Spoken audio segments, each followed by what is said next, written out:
We should do it with that noise that you just made. It was almost like a procession. We're back. That's right. It is. It feels like it's been a while. I know, it has been feeling like that. Right? Each week. Dude, we need to ramp it up to 5 shows a week. I feel like it's like really bright. Well, it's that door. If you close that door, it'll feel. I think this is just kind of like. It's also pointed straight at you. Yeah, we got more clutter in here. We got more clutter. But if you bring it too close, it's gonna be too hot. Like this is too. I mean, I think everything looks good. How do we look? Do we look all right? Do we sound all right? How does can we get a? That feels all right. I'd say close that door though. We're just gonna get a little cooked in here, but. We want to do as you guys notice, we have a thank you very much little gem from the little G from the bean. the suitcase there halfway closed. Yeah, I'm sorry, dude. Where am I supposed to put that suitcase? You know? Yeah. Yeah. So we got a new little feature here. The more you comment, you get little crowns. You get the top commenter, I guess. I've seen that before. It's not something that I don't know. I don't know where it came from. It just kind of goes. There we go. Javiort, number 1. Keep those comments, likes, and everything cruising. So we got a fun show today. Actually, this is gonna be a really good one because I've got a lot of questions. Oh. So we're gonna try to get to the bottom of what in the heck is going on in this ESPN thing, because I don't think anybody knows. Yeah. Until we get there. And I had a couple of conversations today. So we're going to have Tom Cole on the show to talk about ESPN formats. We're going to pitch him our format. The Spick and Span Wild Wednesday showdown. Yeah, that's going to be a good one. The SSWWS league. And we've got a lot of other cool things that are going on. And we've got some giveaways, obviously. Today, without further ado, right, we're going to do a Boat Squad giveaway. That's right, Boat Squad in the house, Mr. Kev 2.0. Currently in the running to win these Birthstone goggles today. Yeah, I'm giving them away. What birthstone is that? This is Alexandrite from, I want to say, May or June. Does anybody know? Alexandrite. Yeah, it's like a purplish stone, clearly. Is that one stone that they always have open? Like no, you're thinking of amethyst. Yeah, amethyst. That is February birthstone. So they did make an amethyst. And as a matter of fact, here is the amethyst. And I know that a lot of people were like, "Well, it's just that, but just a little different." But it is a little different because that's how gemstones are. And there is the kind of like the difference, as you guys can see. One's a darker purple, clearly for all of our perps, and this one's like a lighter purple. It's actually pretty cool. I'm rocking the diamond frames in my goggles. Not the best to wear now that I'm thinking about it, competing, because they're clear, translucent kind of things where if you get shot with yellow paint, it just looks like there's hits all over you. So, yeah. I've also got the emerald. I've got, you're not supposed to talk about those ones. No one knows about those. We've got those ones over there. Pretty cool. The Dynasty baby white. So, did you say baby white? Print. Baby white. It just looks like something that might be on like a boy's blanket. So this is cool. So this is the BFP Gear frames with the this was like January birthstone. The aquamarine. And then I put these because I think Danny got the perps. Harrison Fry stole the frames off those ones. I gave it to him. And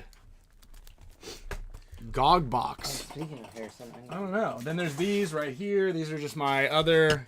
I got lots of these things now. I'm loaded up. And just so you guys know, there's all sorts of good stuff always hiding in the background here. And Gen X is sending us some really cool stuff. We're gonna get some really cool prizes from Gen X coming out. I told them to send a mix and match dealer's choice of different pods, so we can show off all the different varieties they have. And giving away a couple of those new blues that kind of matches your shirt. I think you gotta wear that shirt when you come up with those new Gen X global pods. Speaking of Gen X, big thank you to all of our sponsors, show sponsors. We got Gen X Global in the house. Is that little sponsor bar a little low here? Hey, there we go. Hey guys. Okay, there they are. So we got Gen X Global right here down below me, Arfon and the crew up there. If you're not following them on social media, follow them on Instagram. They've got, I think, probably in paintball, one of the best social media, one of the creative, right? It's not like they're showing action shots of people getting bunkered and the verbal zoom ins, which are cool. All the JT and the Empire ads, the Tiger Wear ones, those are cool. Those are like paintball specific. Yeah. Theirs are clever. It's like, they're fun. They're clever. And so props to them for doing that. And also Made in America, get some of the best pods in the game. Next up on the sponsor list, we've got BFP Gear and Junior and Gina over there at bfpgear.com, giving you guys the deals and the ease and the orders. Just go there. They also sponsor Question of the Day, so we got a question from them for Tom Cole, and they also support a lot of paintball. Support your favorite 2 teams in the world, San Diego Dynasty, and if you're from Texas, obviously, PB Fit, and then. They also sponsor Paintball Ruined My Life. They sponsor a bunch of different endeavors in paintball. So, they're supporting you, and they're supporting us, and we're supporting them, and everybody's supporting everybody. Speaking of more support, if you guys are getting a little tired, a little 5 p.m., 4 p.m. pick-me-up, the sweet mango right here. Have you been on the new ones now? I have, only because they're right here, and because the other day I was telling you that story how I was really tired and I took one of these things and it was 7 o'clock and I go, I better spit this thing out because I'm going to be up till midnight. So the caffeine ones, I still like the nootropic ones. NECTR Energy. I don't get why sometimes I do like the @ sign to like highlight someone's name. It doesn't work. When you put your own name in. No. Well, no. Oh, It doesn't work for anyone.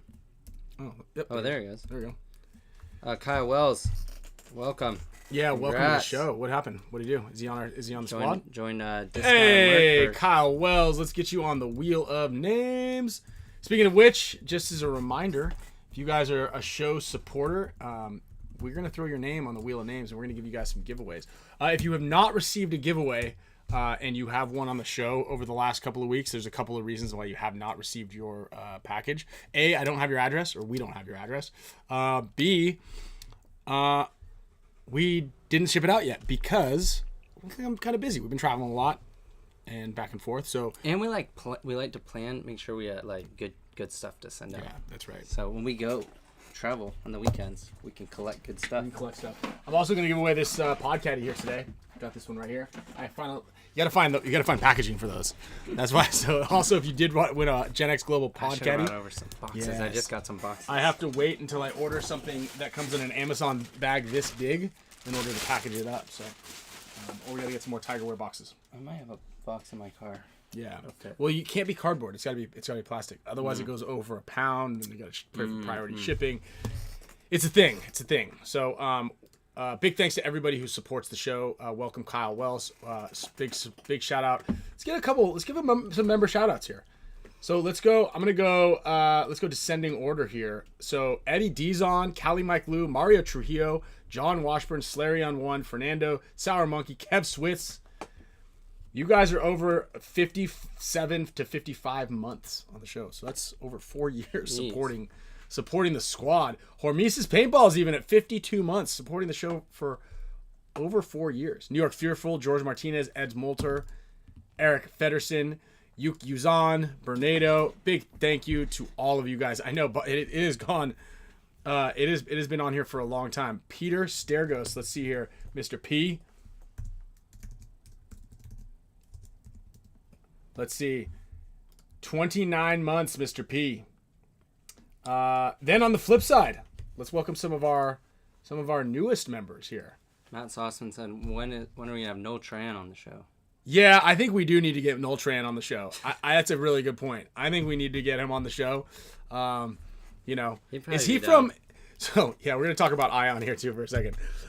I real quick, let me give a quick shout out to these guys. I got a funny story to tell you. Kyle Wells, Chris Pitts, STL Quick Draw Champ, new mega support status member. I'm Word, Lee Henderson, Rob Bennett, Clatter Paintball. We got a Clatter Paintball giveaway today as well. So big thanks to everybody out here. All you guys coming up on 0.2 months.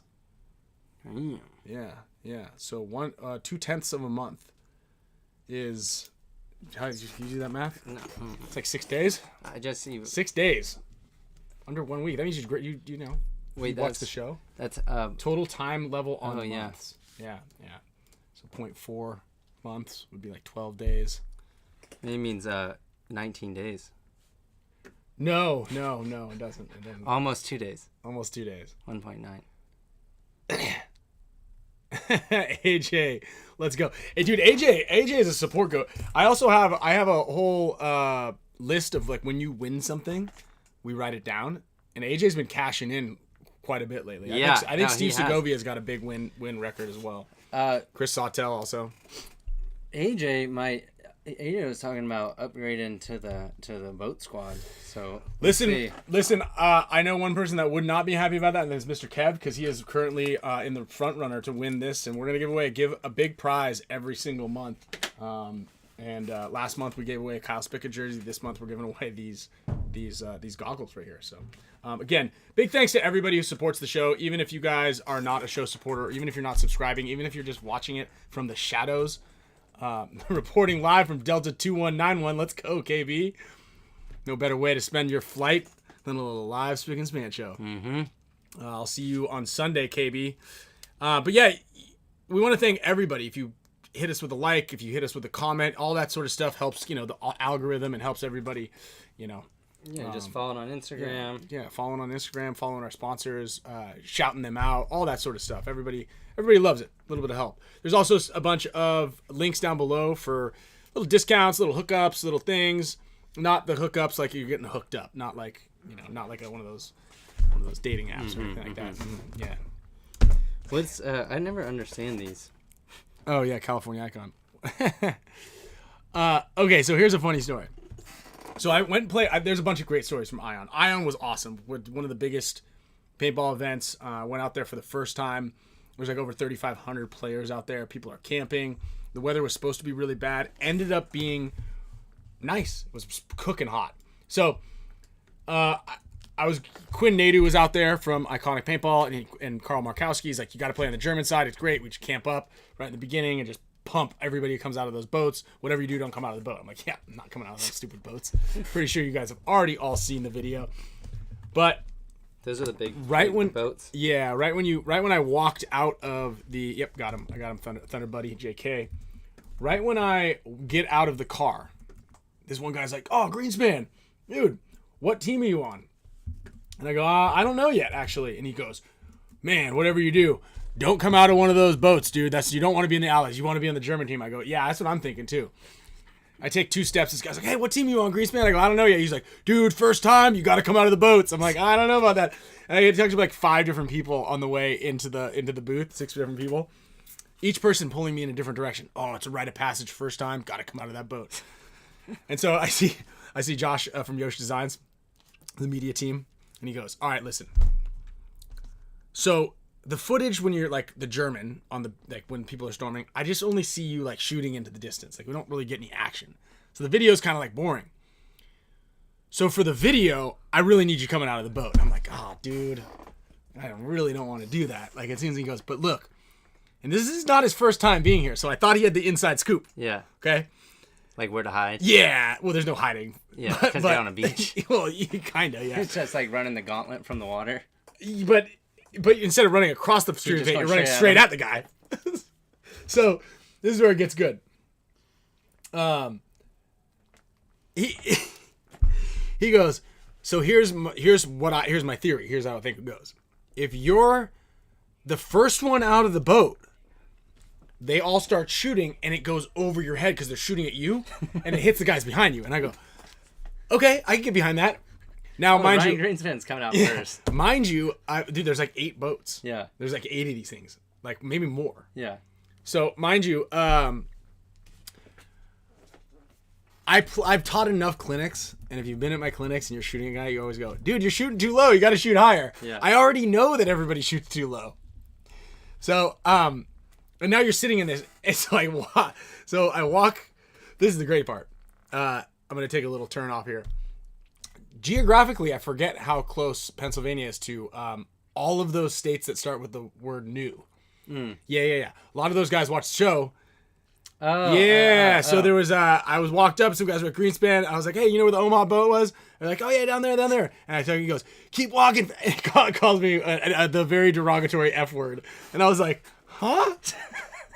Yeah, Greenspan, keep walking, F word. And I was like, Jesus, dude. So obviously, he loves the show. My guess is he's from Jersey. Huh. Yeah.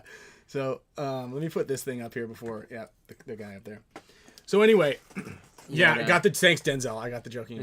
Mischievous, welcome to the show. Welcome, dude. Look at this. Lots of support. Yeah, hell yeah. So then I get to the boat and you don't know what's like really the game plan. You're standing in like you're like you can't see anything. So they're like, you got to go out with George Washington. So I go out with the George Washington guy. Little bit. Wait, were you in George Washington outfit?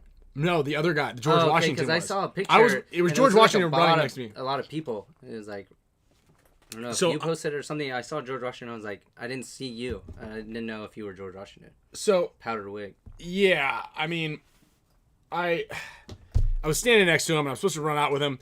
And so I go, all right, guys, like, what's in front of us? Like, I don't know what the field looks like. I'm just standing there. There's a wall in front of me. And we're like, there's 3 sides. And there's about 40 of us in this makeshift boat. Yeah.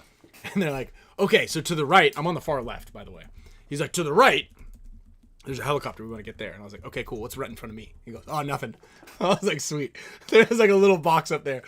And so I was under the impression that, like, you land and maybe like they give us a countdown and our doors drop and then they see us and then they start shooting, which would kind of lead me to believe that that's why the paintballs would go over my head. No. Everybody gets a 3, 2, 1 countdown. Germans and us. So when 1 happens, they start shooting and we now begin to drop the door. So when it says 1, we have to kick the door down kind of thing. We're pushing it. Those dudes have already started shooting. So as soon as I took 1 step, I took 2 to the head and I'm like, And Yosh is sitting there on a knee filming the whole thing. Josh. Yeah. And like, I'm obviously not gonna cheat right there. I'm not gonna like keep playing. Yeah. I got shot like I think the 1 stream of paint that this one person started shooting, the door dropped and all of the balls hit me. And everybody ran by me. They're getting blown to bits. I just had to cover up. And I was running low too, so like everything hit me in the top of the head. Yeah. It was a complete disaster, for sure. Then we kind of. Yeah, so then I had to wait for the second one. It was again, it was it was a disaster. It was a disaster. Absolute disaster. So very funny, but absolute disaster. And then we kind of yeah, so you're gonna see it. You're gonna see all these things. So then it was like 80 degrees and I was crawling through the tall grass. There's like super tall grass everywhere, so just crawling around in that, got all the way to the front. It was kind of cool, but the problem is you're outside fighting into the woods, and so you can't see anybody. So the only reason you could see anybody is if they were wearing like a chromatic lens that reflected any of the sunlight, and you just shoot at that, and then they'd fall down and stuff.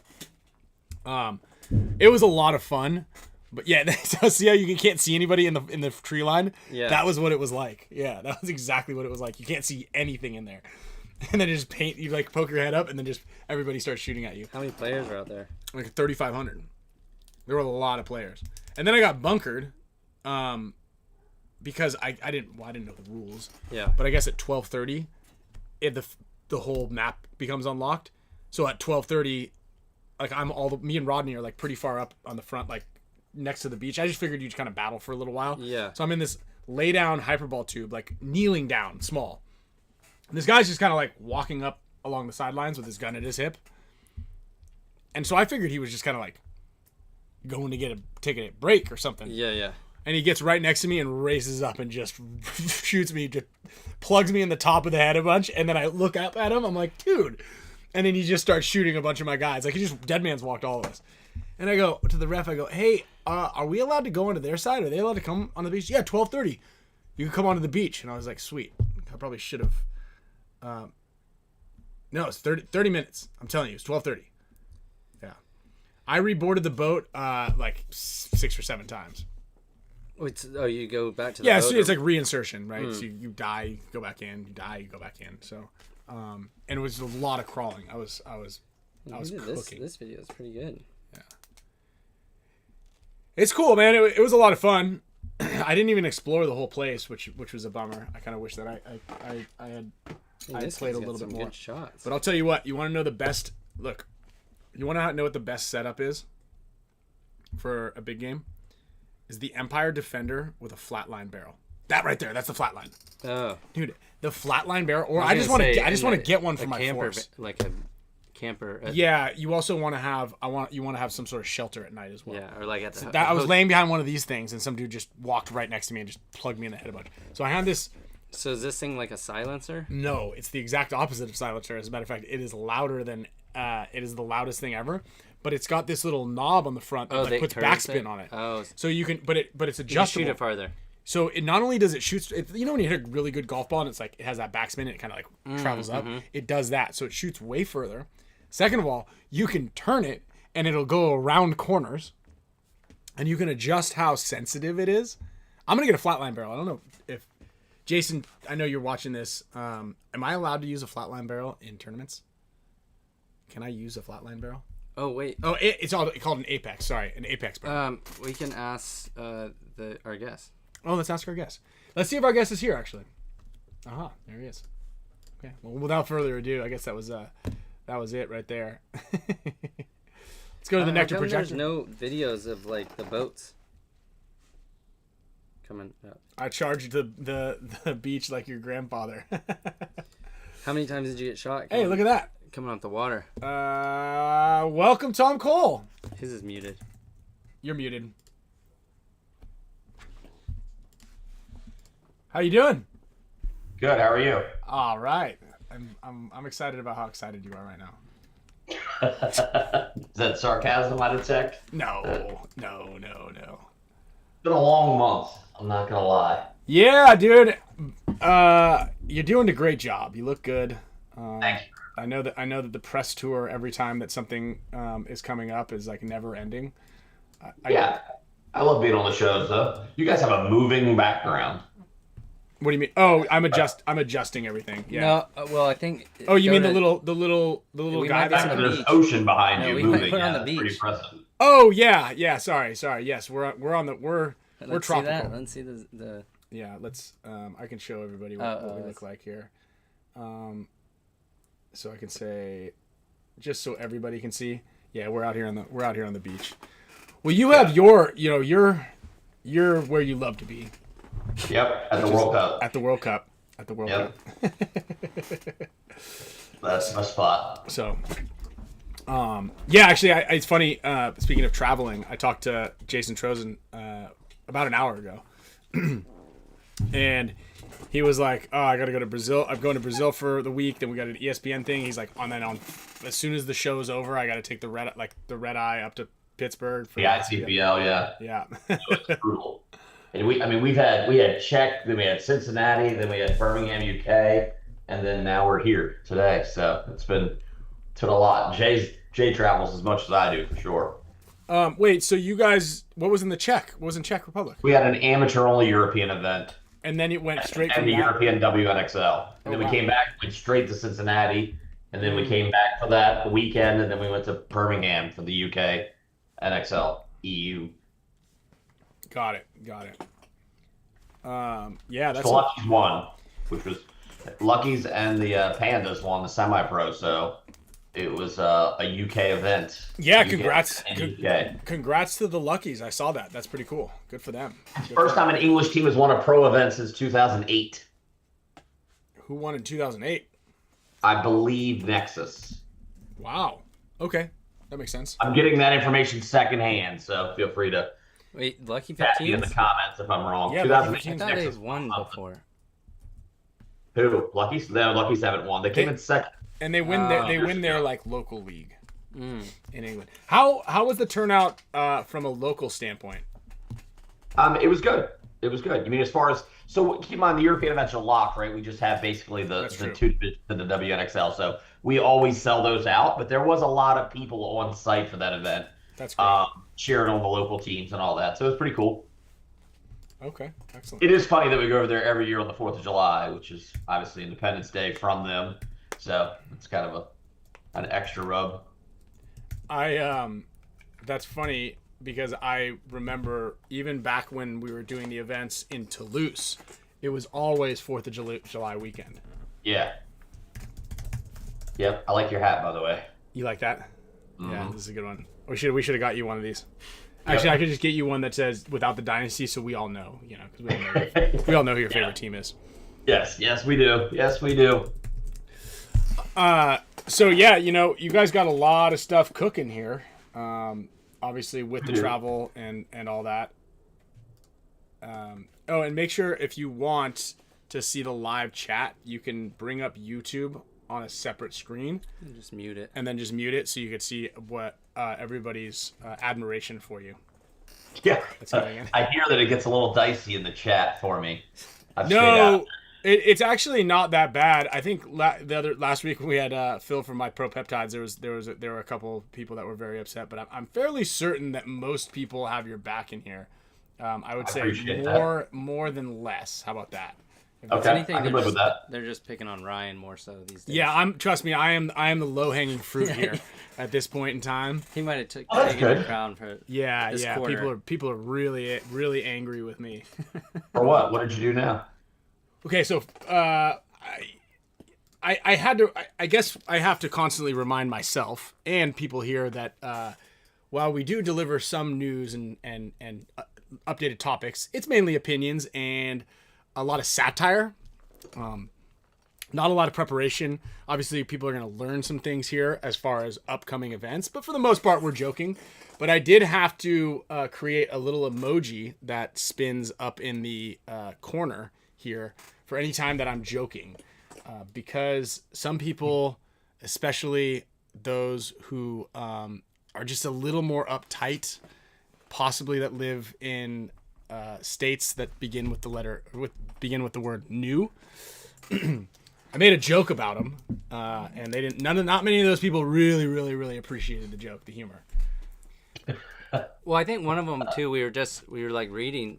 Some we were comments, reading, and someone was like, somebody in Divisional was using a Bluetooth thing, and we're just reading, and we're like, no way. You got a target on your back, buddy. Well, we were reading, and then someone clarified the story, and we're like, oh, that makes sense. Yeah, then that didn't happen the way it is. But we learn a lot of news in the comments as well, and I think a lot of people forget that this show is live, and there are live comments. So people who watch them post show forget that there's a live element of this, or they don't have it running, so they don't know that we're like kind of reading some questions off and then answering it based on information that we're getting. But then also, if they're not watching the show, someone I think just pulls the piece out of without context. us, like the next part where we're saying, oh, that obviously didn't happen. That makes sense. It didn't happen. Yeah.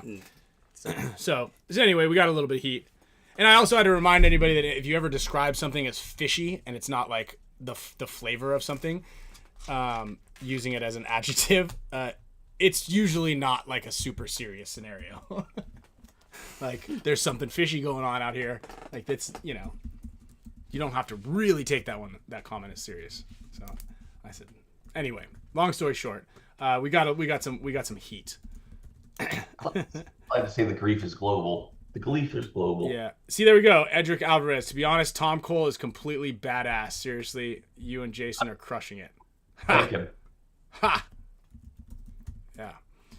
So, anyway, let's talk about it. Let's talk about this ESPN thing. ESPN thing. Yeah, let's talk about what you know, what you don't know, what we are anticipating, all of the above.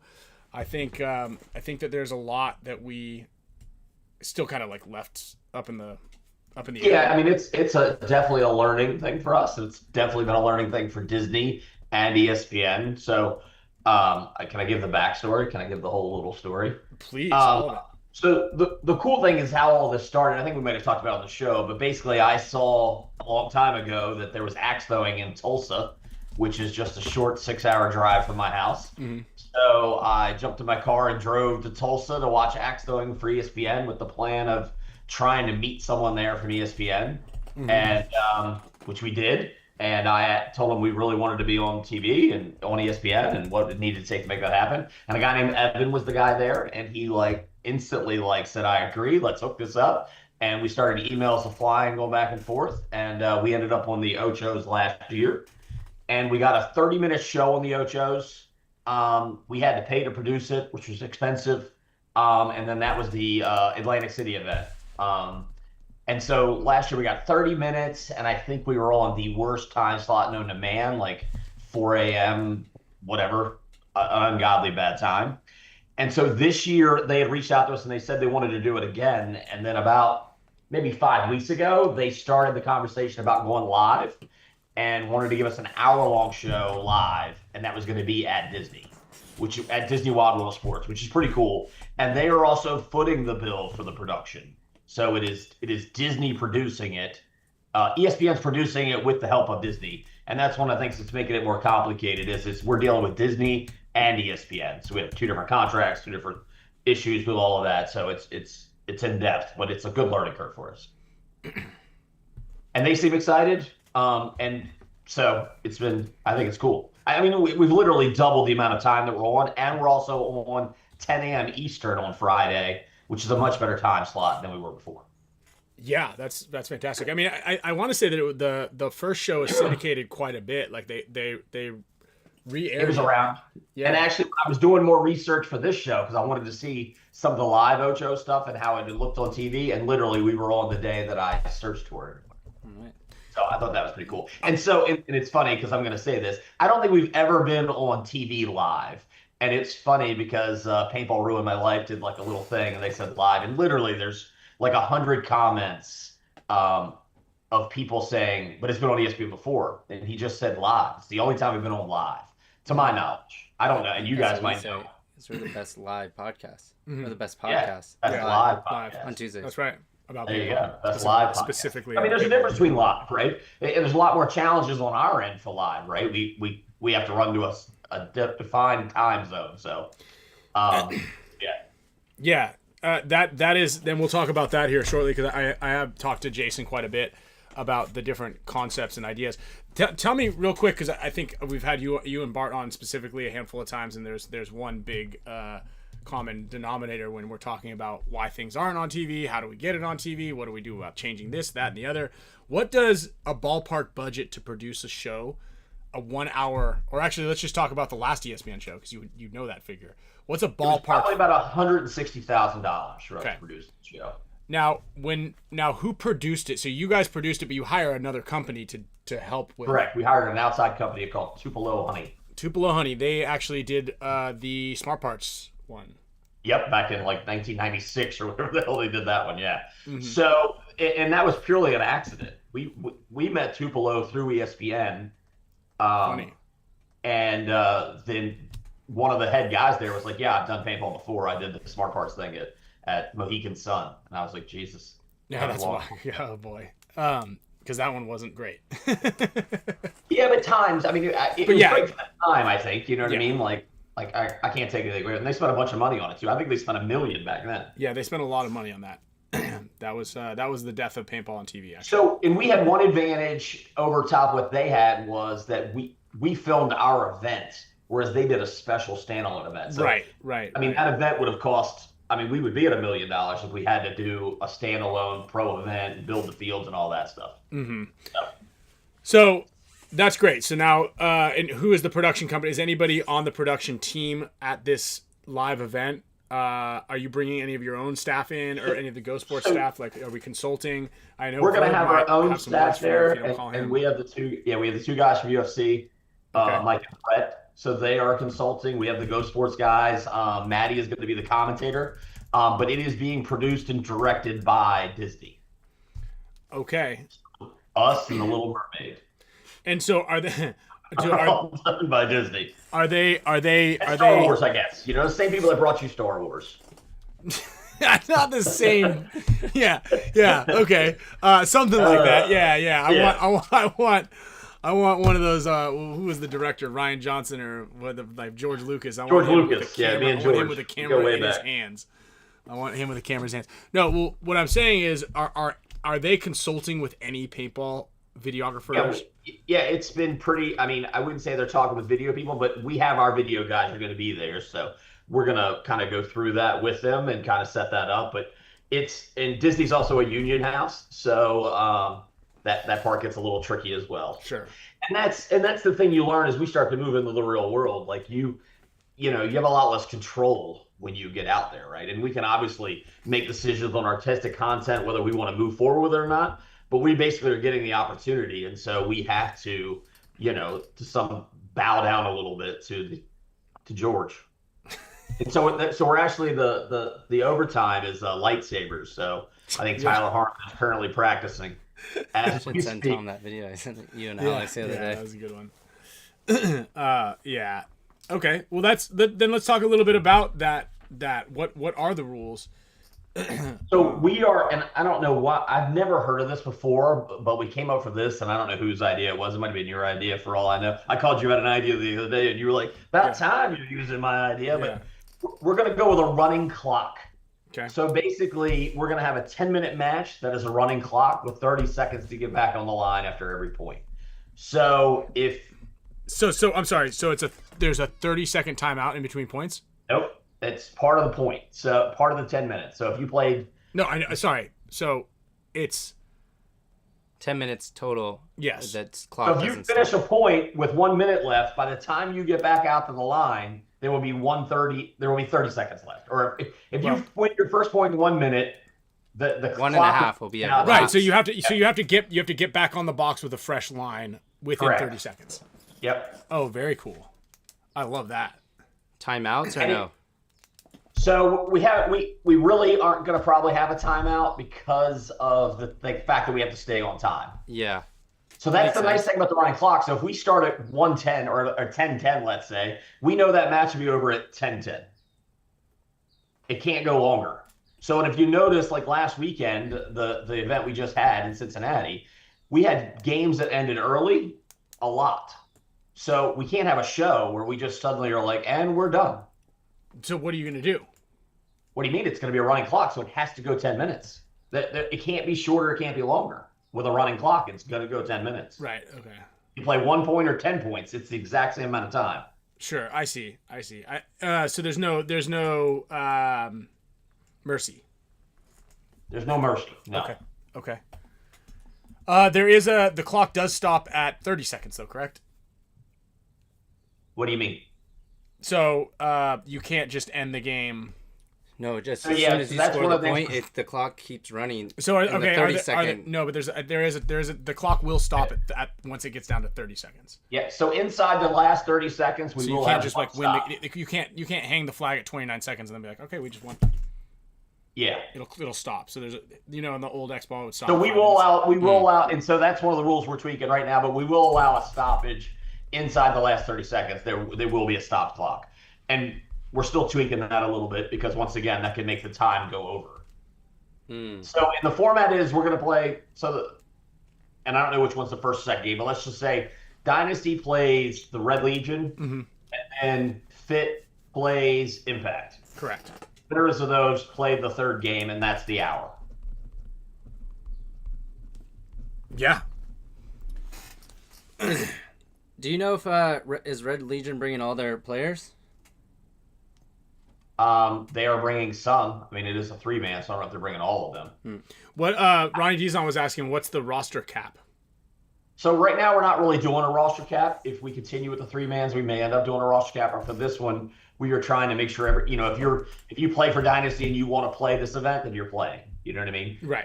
You might not get those points or whatever, but it's our first time being live. I don't want to make teams choose their 3 starters or whatever and go with a smaller roster.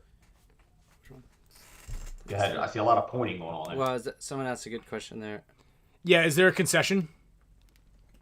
There is a concede, but there is not going to be a concede in that last minute, that last 30 seconds, whichever way we get that, right? Okay. Yeah, that part makes sense to me. Oh, well, I guess it would suck if you're tied up and you lose. Let's just run through that. Break. If you have 30 seconds left and you're up by 1 point on me, right? And so I have to win in 30 seconds, right? Yeah. So I come and I don't win that point. You don't have to. You can just let the points run off, just like at the end of a football game where you let the time run off. I understand. And yes, it would suck for you, but if you win that point, then we would have another point because no one had to concede. You would have to try and win in 30 seconds, and then we'd have another point. So No, yeah, I understand. Are you guys gonna release the layout like at the event or release it to the teams before? Right now, where you're saying it's going to go blind, I believe that was the final decision made by Jason. We can walk it on Friday morning. I will say, Correct. I think that's the reason it was so action packed when we did it. Is because everyone knew the field really well, so you knew open blind zones. You knew, like, if you saw someone make a move that say Ryan and Ronnie Dizon are about to trade on the other side of the field, I know that as that's happening, it opens up something for me. But only because I'm really familiar with the layout. Yeah, so, and I'll give you the thought process of both. One, because this event's in the middle of the week, and it was like a throw-on event for everybody. I mean, some people have jobs, right? Not all of us are, social media gurus who can live off of that. So some people have jobs, so I'm trying to keep them there less time. And one of the debates, one of the reasons we were going to do it is so that we can make sure the field was fast and move bunkers around. But in dealing with the camera crews and stuff, the cameras are going to be locked. So we're basically building the field around what camera angles they have. So that there's really going to be less mobility and moving the bunkers as we can. And Disney wants us set up by Wednesday night. So we have to be done by Wednesday night, even though we don't play till Friday.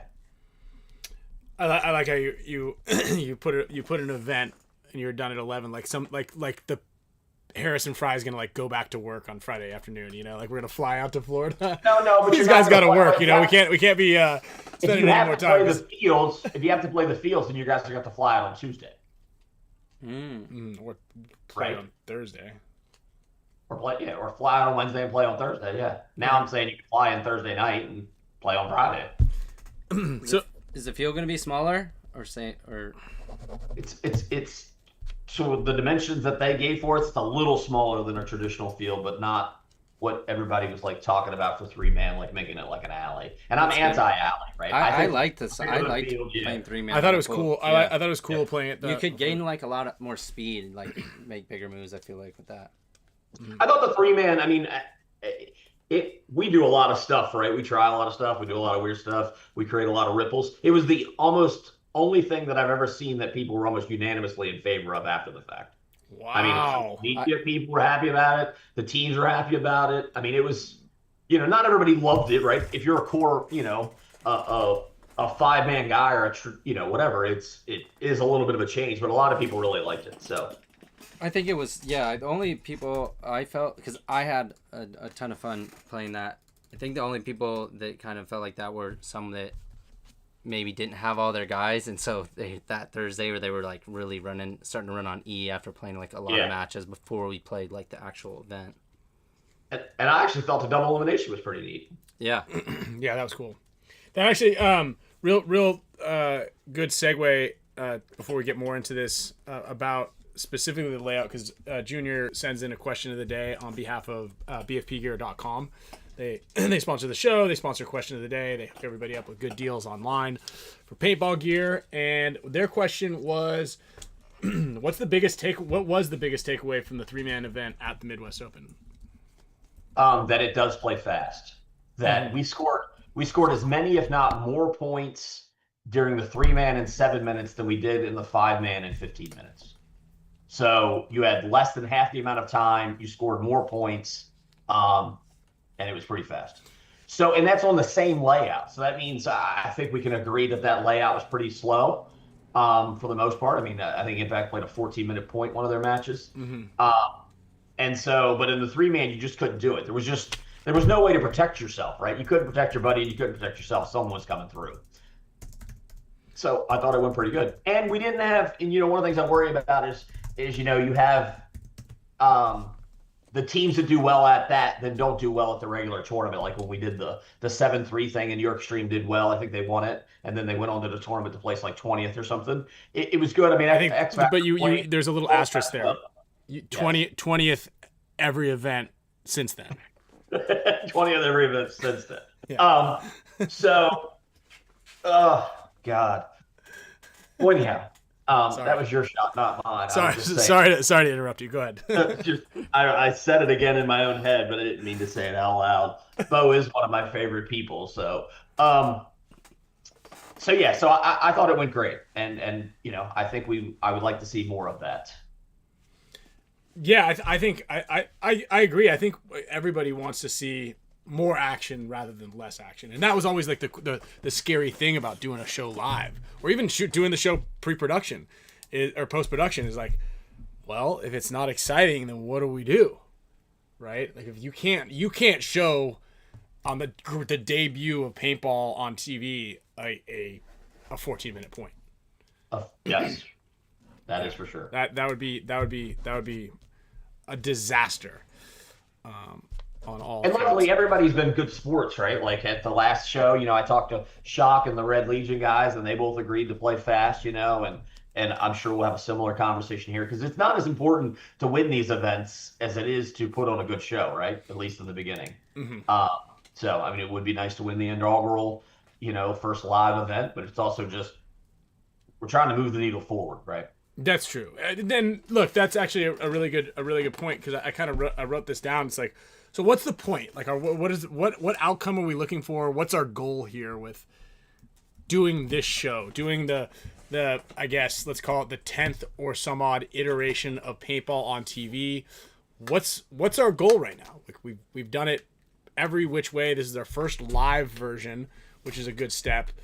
We're still on the Ochos, but yeah. We have this debate a lot and whatever. So the real thing is when we tried TV in the past, because we tried TV in the past, it was a different time frame, right? There was only linear TV, and I'm sure I've explained this to people, but back in the day there was linear TV, so there was a limited access point. So if there was 12 channels or 15 channels or whatever there was, trying to get an hour slot on one of those was at a premium, and there was more shows than there was slots.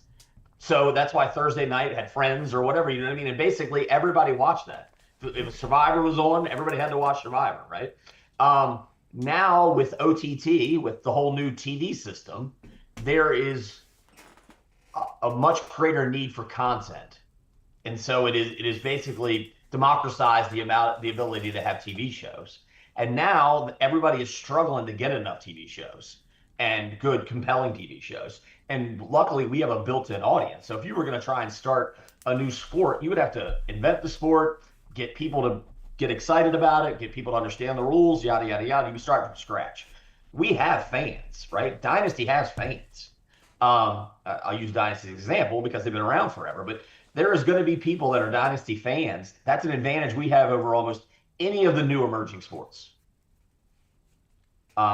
So, and I think we're dynamic on even shorts and reels and stuff like that. Like you see some of these shorts go really high. Mm-hmm. We had a reel from the UK event that had over 1 million views. It might even been like 3 million views. So those things, it was a lot. Yeah. Those things are quite compelling. And I think there's a bigger opportunity. And so, whereas you're probably not going to get $227 million as a signing contract for TV shows today, the way it was in the 90s, there is more money to go around, just less of it, if that makes sense. Okay. More opportunities to get paid, just less of big ticket items, except for like the big four, who just keep going up and up in revenue. Right. I mean, sports never seen a real decline in revenue ever, as far as broadcast rates. Yeah, and I guess so. Without, I guess, tell me whatever you can about your contract, but what is this an exclusive deal? Because again, I know you had mentioned NBC or ABC or CBS or PBS or NPR or something like that. Yeah, I don't want to get too much into it, but we have the rights to it after a certain point, and they don't have an exclusive right to paintball. They have an exclusive right to this show. So we could, theoretically. This format? No, just this show, the show that they're filming today. So this is a one episode contract. To some extent, no. There is obviously a right of first refusal and the ability to counter offers. So if tomorrow we do the show and let's say it was successful, and then NBC hits us up and says we want to do the same thing next June, we would have to go back to ESPN and say this is the offer we have. Do you want to whatever option it? They have an option. I don't know if I'm explaining that correctly. Yeah. No, we understand that. Right of first refusal is pretty self-explanatory. So they retain the options. So, and we're hoping that, obviously, we want to drive traffic to the show. Mm-hmm. Last year, we had a bad time slot, and we were up against the Olympics. This year, we're not, and we have a good time slot. And Friday is a big viewer day because everybody's at work.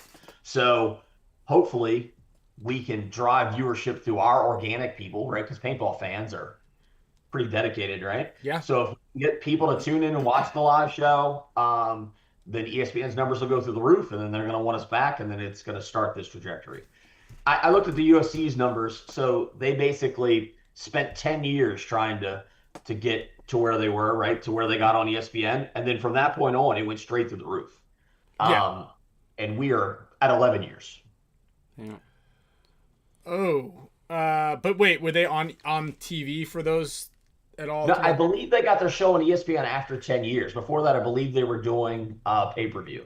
Okay, so this could be our big gig to finally. Because we've basically been on pay-per-view, and now we're on live. So let me put some more dollar signs here real quick because I think. And if you want to run an ad for this on our show next week, maybe it would just be like 10 grand. Ad for me. Just for one show, like 10 grand. Mm-hmm. Okay.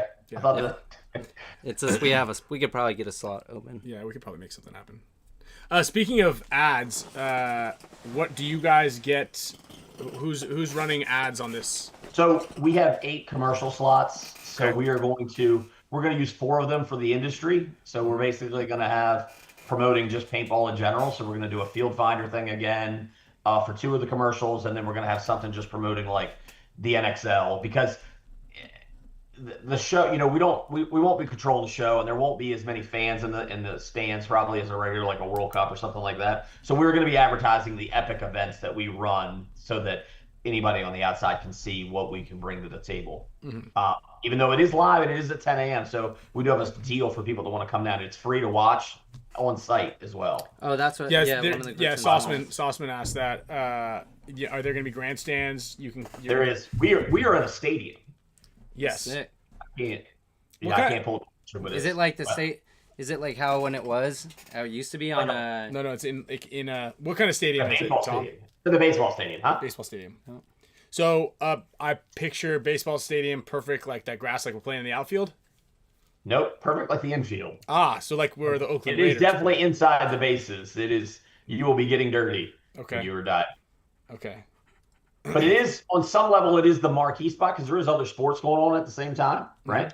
So that means basically anybody that's watching in the bleachers or whatever, because it is a full-blown stadium, anybody that's in there has to look through us to watch the other sports. So we have the best spot. Wait a minute. Pull up a picture. Pull up a picture of go to Disney Wild World Sports and pull up the baseball stadium. I can't even. Okay. I mean, I already know what it looks like. That's why I asked That you. showed you a picture of it. Yeah. Yeah, I have. I mean, I think it's a pretty good location. So wait, you're telling me that in this baseball stadium, which I'm going to pull up right now, I think You have a little bit of a smirk, so I'm wondering if you're. Well, cool, hold on. He's cooking up a joke. No, I'm not cooking up a joke. I promise. So I'm going to pull up this baseball stadium so I could, because I kind of wish that it was in the grass, but then you're telling me, hold on, I'm gonna. Oops, let me see here. I'm gonna pull it up right now. I'm probably giving up too much now. I was going to watch the show. We'll know exactly what's going to happen. So I'm pulling it up right now here. Okay, so everybody can see it on our screen. Now, there is. I don't know if you can. Can you see our screen? I see you, but I don't see a side screen now. I guess not. Okay. Yeah. Anyway, it's an overhead view. Do you have YouTube open or no? I do not. Okay, let me give you this. Then I'm gonna. Bomb. Okay. I just want to make sure it's the same one. Oh, there you go. Look at that. Yeah, that's the stadium. Okay, so this is the stadium. So we're in this little. Correct. Yeah, we're in this little grandstand area here, right in like this zone. Correct. Not in a circle, but in more of a square. Let's redo that. Okay, so you're telling me that we are here somehow. Yep. In this zone. Yep. Okay, and you're telling me there's going to be other sports going on. There will be like dodgeball or kickball or something over there. Yep. Holy shit! Okay, awesome. You can see my challenges as you get into this. Are we going to put netting? Are we putting netting? Whatnot. Are we putting Of netting? course in? we're No putting nets. And let's not talk about netting, but yes, we are going to have netting. Imagine no netting. So are we? Well, I'm just wondering. I'm wondering if they're gonna be draping big, large net around this. Like I know there's gonna be nets going up. We'll let you know where that goes with that. Of course, So we're gonna. I'm just thinking about: are there sprinklers that we have to worry about, or are we gonna worry about? We're gonna put some big old holes right here. We're not putting holes. We have a system for that. Okay, those little scaffolding kind of things. Yep. Well, we're gonna use lifts, I believe. Oh, okay, okay. What happens if there's wind coming in from this direction here? We've got a little cold front coming in. We're here for an hour at 10 a.m., which is the wind-free zone. So we're blocked. It is a wind-free zone. Yeah, let's not create all the ways we could have a disaster, Ryan. See these flags right here? What happens if the flags are pointing straight hard left? We can survive good wins. We can survive wins. I just want to, I'm not on the planning commission here, so I want to present with you. I think this is gonna be epic. So this is all gonna be, so and anybody can come. There's no, it's free. It's free of charge. Free of charge. Yep. Okay. We're gonna give everybody a free T-shirt. And we're giving free T-shirts. Mm-hmm. With the potato gun launcher thing. No, we're gonna give them to you when you sign up, because we're gonna have like a little registration if you're coming to watch us, a free sign up thing, and then we'll give you a T-shirt when you show up. Because we're trying to make it so everybody can tell who the paintball people are. So it'll be like a Major League Paintball shirt for the inaugural event. So that when you know. There we go. That might have set everybody up. What? Well, I mean, people are like, well, I mean. Yeah, people are saying they're booking their flights. They heard free T-shirt. Originally, you're like, okay, they weren't sure. I love the sarcasm. Yeah. Thank you. But hey, do pros get free entry or do pros have to pay? It's free. Even for the pros. The pros don't have to pay for the I might skip WCPBL and go get. I'll give you a free shirt. All right. Yeah, that's great. I'll trade you for my hat that says "Can't Coach Poach." Why has this not been advertised for more people to know about? And I think the fact that we weren't allowed to say anything until today. That's right. Everything else that came out was through Ryan, who apparently this one. Me? Apparently I did not. Yeah, apparently I didn't tell you that it was supposed to be a secret. So I can't. Wait, when you said we're doing a show on ESPN, I said, "Can we say that?" And you said, "Yeah." Yeah. You told me not to say anything about NBC until it was. Okay. Yeah. That's fair, but I wasn't too soft. But it got out there, and but yes, technically we were only supposed to have anything internally. So I believe tomorrow is the official announcement. So I'm pushing you guys by a day. But yeah, I mean it's we don't control that, right? Once again, it's not like willy-nilly where you just get to say what you want to say, right? It's like we have a contract that says that what we can do and what we can't do. Right. And so that's why we didn't promote it. Yeah, of course. And you want to make sure it's gonna actually happen. What other kind of what other speed bumps and hurdles do you see? Oh, how many pods? Just so 2 pods. 2 pod limits. Okay. Field size we kind of went over. Are we? What's an announcer setup looking like? Are we? Maddie, is it gonna be like same thing? We're gonna have someone down like in the pit. So yeah, we expect to have 2 announcers in the box and then 1 announcer on the sidelines. Maddie will be one of them. The rest of them will be determined. I believe that's being determined as we speak. Something's going on there. All right. Okay. Let's see here. That's actually another question for later. Maybe you get like Bear for the sideline. No. What other hurdles are you guys having to deal with, like unknowns or variables that you kind of are? Just like the Disney thing is. I mean, I shouldn't say it's specifically Disney. It's just the real world, right? The real world just requires a lot more of organization, shall we say? But like for example, our markers were going to be off site.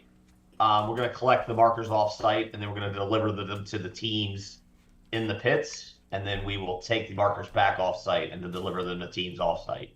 So you won't be allowed to just come in with your marker in your bag. We will have to have it in our possession because they don't trust us. It's like it's like going to just Frankfurt. Technically you're not allowed to have guns on Disney's site, and to make it easier, because if everybody's coming in at different times, they would have to know every person that was coming in. Mm-hmm. And obviously it leads, in their opinion, a chance for some bad stuff to happen. So we'll just have all the guns. So that part's interesting, right? Mm-hmm. And And it's just more just educating them to all the different special needs that we have, and just making sure they understand that it is pretty safe. Make sure you check Tyler Harmon and Cyrus's bags for laundry detergent, because every time that the fountains foam over, I have a sneaking suspicion that something fishy is going on between the two of them. Fishy, there's that word again. I had to use that. There's that word again. They don't want us bringing the guns in because they're like, yo, we know you paintball guys are gonna be shooting up all these signs in the parking lot.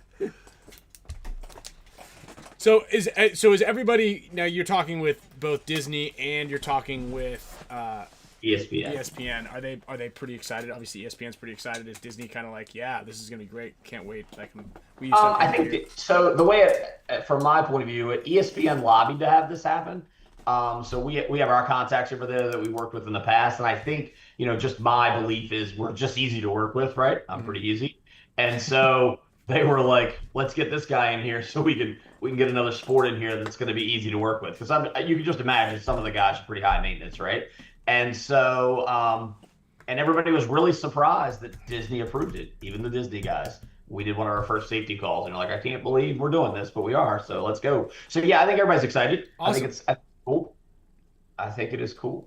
That's very cool. It's the first time we've been live, which is cool for me. It's like a little check mark. And we were going to need to be live. And everybody has this argument. Me and Jason have this argument weekly. Like, for whatever reason, it's easier for us to film stuff and post-produce it and make it look exciting. Mm-hmm. But the holy grail of sports is the fact that it's live. Mm-hmm. Because that's the value to an advertiser, is something that's live. And so we are now getting to test the waters of where we need to be anyhow. And just the running clock has been an improvement on our end, right? The fact that we're now trying that and doing that, that's something we may try and move forward, right? Because that's something that's going to fix our TV problem. Yeah, it could be. I mean, that you're right. I think that's a good point. Unless you allow, until you get to the big leagues, where if you go over, like, tough shit, then Oprah's waiting. Yes, Chicago Fire or whatever, whatever TV series was going to come follow you guys. Yeah, sorry, like, we got to get in the door for sure. Of course, and that's actually something I did. We talked a little bit the other week, but I think you had to go. But about the new form, like the other format thing, and our experience with that 15 ball a second X ball kind of match thing. I truly believe that could be that type of format. Without the 15 balls a second is irrelevant, but the play for an hour and then just go home and be done would be such a cool concept, utilizing local fields, having one major national event be your regional event, and just kind of throwing that in there. I think I honestly believe that for it to be a big time pro sport, it should be one team versus the other, and it's a grudge match for the however long it is, the 30, 45 minutes or an hour. You got a nice size halftime where you talk about it, and you have a little pre-show, a little post-show, and we're done. And I truly believe, like, it was so nice, aside from my head ringing at the end of the day, it was so nice to be like, oh, we're done. Like, we played for an hour. Well, I mean, from a logistics point of view, I would love for you guys just to play one match, but I think that's where people will start to get a little frustrated, right? Just playing one match. Well, no, because if you think about it, half the league plays this equivalent of one match over 2 days. Yeah, but you only get one opponent, right? So the problem, if you're leverage, right, and your first match is against Paintball Fit, that's going to be a long match, right, for an hour. Yeah. And then you don't have another chance to go play a New York Extreme or an NRG or a Revo or a Arsenal. You know what I mean? Something that gives you, it's strength of opponent at some level, right? Under that system. And you could do it, and I'm brainstorming as I say this, right? You could do it maybe if you announced an official schedule so that it was more like the way the NFL does it, where the Dallas Cowboys play the Pittsburgh Steelers game one, and then they play this other person. But if you always did it based on seeding, it would be such a long road, because awesome. You must have watched our show when I always watch your show. I never miss it. When we were coming up with this idea, is you basically have conferences, 4 conferences or whatever, 5, how many ever you want to make. I love the conference idea. And then it would be, say, just off the top of my head, it would be Dynasty, Uprising, Impact, Iron Man, and whatever, one other team or something, or just the four of us, who cares, in this conference. And each team plays one match like a week. And so we'd play a match, and then we have 3 weeks off, and then we play another match and someone else in our bracket. And we would be on the West Coast. So we'd play, maybe we go up to Washington to play Uprising. Then Impact come down to SC Village to play us. And then Iron Man goes up to Sacramento to play Impact. And you just kind of play in your local area. And then when an NXL is nearby, or everybody has one of the four major NXLs, you do 3 days. So you play like 2 or 3 matches a day. You guys host 2 or 3 matches a day, and you play at each event. And some teams come to that specific event. So you play 4. So each team plays 4 different matches over the course of 4 months. Could you? I give you one of my concerns, because we had this problem with the ESPN thing. Was one of my concerns is could you do a double header and have them be 30 minutes long, and then maybe make the whole match 2 hours, right? So let's just say you had your 5-team division there, right? Mm-hmm. Because if I played you for an hour, and I had this happen when we played Strange the first time we did X-Ball, right? We had to play them for an hour with Spiders. So the score gets out of whack, right? And as the score gets out of whack, you have to keep attacking quicker to try and catch back up. And then it's a self-fulfilling prophecy, which from a viewership point of view is hard to put up with, right? When you see a score remember the Red Legion used to score like 26-4 type games, right? And they ended up adding a mercy rule, right? But that's also not good for TV. Mm-hmm. So we would be potentially, and plus if I was going to come out to see something, I might want to watch for 2 hours, right? Not 1 hour. So if you were going to say it was going to be Dynasty versus Uprising, and then Impact versus Ironman, and then you did, for 30 minutes of running clock, right? And then you did the next 2 or whatever, right? Everybody played 2 matches, so it took 2 hours. Yeah, you could easily do that, but I'm thinking from a TV standpoint, right? You have a season that's X amount of weeks long, and so basically we could do something where at 10 a.m. Pacific, right? You'd have one match, and then at 1 p.m. Pacific, you'd have another match, and this is now you're playing in different conferences. So 10 a.m. Pacific, you have Dynasty versus Impact, right? And that will be at SC Village. Then you have at 1 p.m. Pacific, which would be 3 Central, you have PB Fit and Diesel in Texas. And then at 5 p.m., you have on an East Coast game. So you have Damage versus Russians, right? So on a Sunday, you have 3 matches played for 3 total hours. And then the next Sunday, you do the whole thing over again. So except Dynasty, those teams all have the weekend off for the next couple weeks. And then you do 3, you do 1 in each location throughout the day. I'll play red team, right? This is what we do at work. We play red team. Someone gets to shoot holes in it, right? Yep, go for it.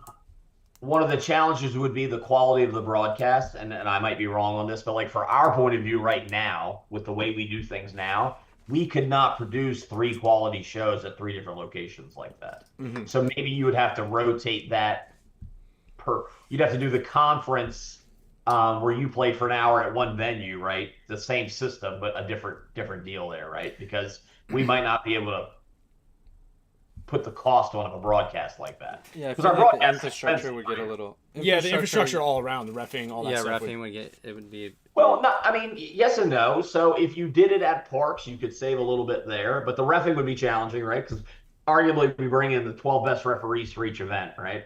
So for the pro field. So then if you had stuff going all across the country, you would get 3 of the best refs and then 11 of the not so best reps. Now maybe they would get worked up, right? Because they would all have time on the pro field now, and it would expand that. Mm-hmm. And the reason why I like the conference thing, because I believe it would say you could play more paintball and spend the same amount of money, right, on travel and stuff like that, right? We would spend far less on travel if you stuck to your conferences, because we wouldn't need 5 nights in hotels. We need 6 hotel rooms for our team, so that's 30 hotel nights. still talking about playing the NXL events, right? That's what you said. No, earlier. no. So Oh, you would only play the one closest. you'd to play you. the one closest, or the one Okay. that was Yeah, I assigned to you, and then the Okay. top 8 or 12 teams would go to World Cup. But at each NXL, so if it's an NXL event weekend, it would be like just a bit. There would be 3 days of matches going on, essentially. Sure, I got you. Right. So exactly. So then it would open I up. don't hate the idea, but it would obviously take some vetting, right? Of course. I mean, Now you're gonna it's a pitch these ideas to me on broadcast, so we have a record of it, so I can't be like, and I have a new idea, Ryan. no. You've actually used specific. You've pitched me ideas that you and I have talked about on this show. Yep. There's no question that I do that. It's all good. It's all good. Gotta get my good ideas from somewhere. Yeah, and they're not all mine. Trust me. I'm not saying that. So, yeah, you would need to beef up the webcam. I mean, one episode could be brought to you by Go Sports. The other one could be brought to you by the WCPPL's webcast and Ryan and Mike. One could be brought to you by. The difference is the cost of those webcasts, right? Like the NXL webcast, it's Go Sports webcast is quite robust, right? It's for sure. It is significantly different than even our European webcast, right? Yeah, I mean, one could be brought to you by the Spick and Span Show. I got 2 extra cameras in this box up here, right? Yep. We could Yep, get and it an going. iPhone. But I'll tell you what, if you chose the venues properly, you probably have less Wi-Fi issues than you do when we go up to like some place in the middle of nowhere, where they've got like a bunch of cell That's phones. possible. And I'm not aware that we have Wi-Fi issues on the webcast, but well, because Darren's a magician, but yes, you guys do have Wi-Fi issues to he broadcast is the a webcast. magician. He is a magician. So that's actually another question that I've someone mentioned to me last week, and then I just saw it on here. Why can't we have webcams on all the fields? WCPPL does it. They've got like just even a simple broadcast so parents can, don't have to FaceTime each other from the nets. No real reason, just the logistics of it. We have 8 fields, right? So it's just a lot of stuff, not a fixed location. I know some guys over here at this Insta360 Go 3S company that make these sick webcams that you could probably, or these. I feel like I just got a product placement. Yeah, click the link in the bio you down know below for 20% off. No, I think You guys are like going in and out of your Zoom like you completely disappear sometimes. So. Oh yeah, because we're in this. I forgot. Hold If on. that gives you any future of what your webcast is going to look like. How do I do that? Change theme. Hold on, let me. There it is. Let me just do this. Guys are telling me how to do webcasts while they come in and out of the Zoom and disappear completely in the background. Can you see me? Can you see us? Can you see our background now? I can see the background, but sometimes You gotta go What down is to this? What am video. I doing right here? You gotta get out of. How do you even get out of this? Go down to video on the bottom and click the up arrow, and then go to Adjust background and effects. Yeah. Oh, it looks so nice though. Here you go. Oh, there you go. Now The veil is now gone. Okay. All right. I like the room. Yeah. Yeah, I mean, there's, just the logistics of it just gets to be. Yeah, I mean, straight up, like, and if you need a guy, Chris Sawtell is in this chat, and he literally got his Starlink and then grabbed these cool little webcams and posted it up in our pit for that webcast in Utah, and that's pretty much all it is. You don't need commentators, you don't need all this other stuff. You just need maybe one camera plopped up. Okay, we will look into that for sure. Yeah, I know it's just more stuff for you to have to do, but we just have to ask. We get the comments, we're gonna ask. No, that's a good one. That's a good one. No, I'm not saying it's a bad idea. I just got to think it through. It's not something that's just an instant. It would be nice to have everybody able to watch it. And look, at the end of the day, one of the things, and But, I mean, how many people watch the webcasts? Not our webcast, but like, let's say like. not many, but it doesn't matter. That's irrelevant, right? Because here's the thing: you have you have paying customers, a lot of whom are supported by their parents. Yeah. Right? They're out there, they travel, they get in the car, they drive 8 hours with some other dude who's, one of their buddies. They drive to this event. They have to check in with mom and dad throughout the event to be like, yep, it's going great. They have no idea. I mean, my mom still has to call me to see how we're doing,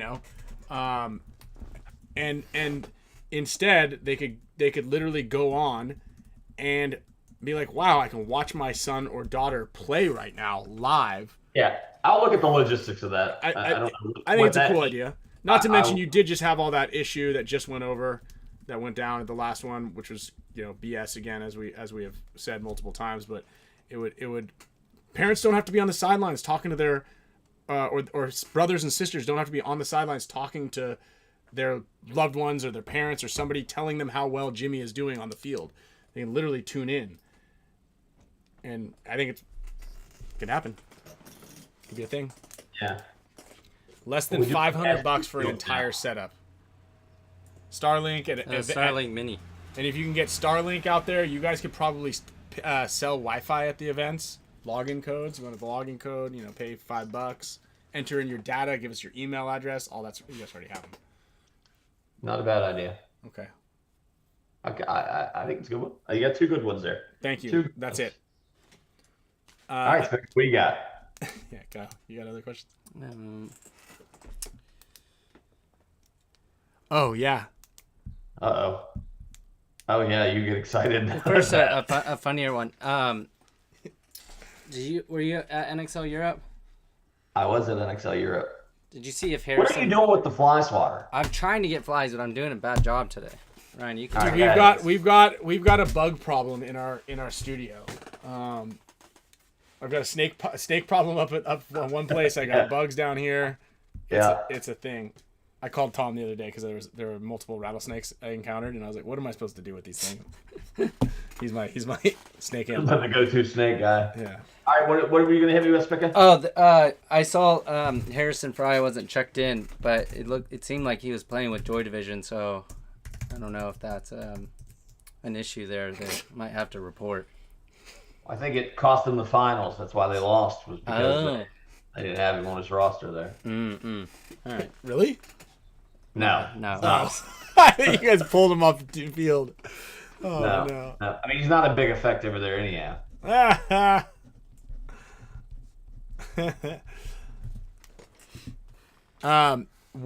Okay, so one question here that we had in the chat from somebody was an all-star game. Are we ever going to bring that? There's a big push for that for this TV show. I personally hate all-star games. Why do you hate all-star games? I think Jason Trozen likes them. Because I'm a team guy, right? Like, people live and die for their team. You don't really live and die for your all-star team. Mm-hmm. There's been a general trend in sports that all-star games are dying to begin with, because people want people to be passionate about what they're playing, and just it doesn't seem like an all-star game really does it, right? I mean, do an all-star 3v3, 30 minutes. Yeah, you could do an all-star 3v3, but it's not the same, right? You want to play well for yourself, but you don't necessarily care if your team wins or not. It's not like the way it is now, right? Like, if Dynasty's playing and Yoshi's there, he's watching on the webcast at home to make sure he wins, you know what I mean? Make sure his guys are pulling his weight. If it was an all-star game, North versus South, and Yosh wasn't invited, he probably wouldn't watch it. And I'm picking on Yosh there, but I'm just, I just don't think it's as compelling. That's me. Okay. And it's not even compelling like the NFL, who has some of the biggest stars on the planet. They're struggling to get people to watch the All-Star game. Yeah, that's true. Right. So the NBA struggling. I mean, the numbers are declining rapidly in all the All-Star games, and they're all trying to find ways to re-engage. But you want to know my theory or my thought? Yeah. And I had this. I threw it to you, pitched to you a while ago. Was a pro-am. I think a pro-am would be a cool way to bolster that relationship between the pros, and it would be semi-pros, but you call it a pro-am. You bolster a relationship between those two fields, essentially, those two levels of play, and then you also, it kind of builds those eyes, right? Because they have plenty of people watching, there'll be other people watching, and it kind of helps to build the sport around it a little bit. And then not a bad idea. The guys that don't care, like you said, there's plenty of people who don't really give a crap about the all-star game. They're like, oh, whatever, I'm just gonna do this. Well, I guarantee you semi-pro players, or the AMs in this case, or whoever's that secondary, will definitely care. And then maybe it'll like build a little empathy. Like if I'm like, I don't really, whatever, I'm doing this on a pro all-star game, this is fun, haha. But then there's a guy that actually does care. You're like, okay, I'm gonna play a little hard. So this is cool. I did poll. I did a poll in Cincinnati while I was there. I walked around and asked random people in the bleachers and in the VIP and in the 50 bar and asked them if they would rather watch Dynasty play paintball fit or an all-star game, and every one of them virtually to the man. There might have been 2 people that were like waffling a little bit, but almost everyone said they prefer to watch Dynasty play fit than watch an all-star game. Unless Ollie Lang is in it, and then they would all watch that. Of course, of course. Of course. I made that up, but we could have I think that would hold true. We could have the staffed big game, so it's like you, Jason, Camille, everybody in the parking lot, all playing each other. Yeah, we could play. I mean, yeah. Or to get all the views, Tom runs the gauntlet. Yeah. Or like referees versus media team. There you go. Ref by the pros. Tom in a dunk tank, but the dunk, instead of water, it's all the paint from the event. Crocodiles. And yes. I can't have me suffering pain so that we can get viewership. You're already suffering pain. I'm already doing it so we can get viewership, but at least this is in my lane. Yeah. What are we going to do? A question came in. Do you know anything about Youth Advanced team, the league there? Anything about Youth Advanced? So we've added an advanced because we felt like the kids needed to have a chance to like get into it. And we have, I call them the combine kids, you have these kids that are super good and super sophisticated at playing or whatever. And it's not exactly like a beginner's thing for youth. So we added that beginner and advanced. It's still struggling. And to be honest with you, John Moran can quote to this, but I had a big initiative to do kid stuff, and we wanted to do a bunch of stuff this year. But we've just been hit with one thing after another. Like the ESPN thing came up all of a sudden, and it was like, we had to triage some stuff to kind of do it. So we haven't given our full effort into the kids thing. We were also going to do a free, I should say free, but a locals come play thing. We have guns from Eclipse that they were kind enough to supply, where we were going to bring locals in to come play on the tournament fields and kind of like try and introduce people to tournament paintball that way. We just haven't had the time really to do it, right? I mean, like literally we're doing what we do 5 NXL events. We have like 4 ICPL events. We have 3 European events and a Latin American event. And then now you add an ESPN event in. It's a lot. Yeah, I think it's stretched pretty thin there. Yeah. Yeah. So. Yeah. So it's hard, but we need to do it, right? And there's a lot of people that offer to help and that are willing to help. We just gotta leverage it and find some time. Yeah. Well, that's the other thing is, right? You have to set up the time to meet with them to figure out who can help with doing what. Well. Yeah. A lot of times it's just quicker to do it on your own or whatever. But yeah. But I mean, there's so much that we could do, right? It's just kind of prioritizing what we're going to do and kind of go with it. You know what I mean? Mm-hmm. Like you guys had plenty of time to kill all these flies before the show. No, I bug bombed this place the other day, and I haven't seen any mosquitoes, but now there's a lot of these things. I'm pretty sure that we left like a bag of fruit somewhere in this place when we were moving the kids. So they're fruit flies. Well, I don't know.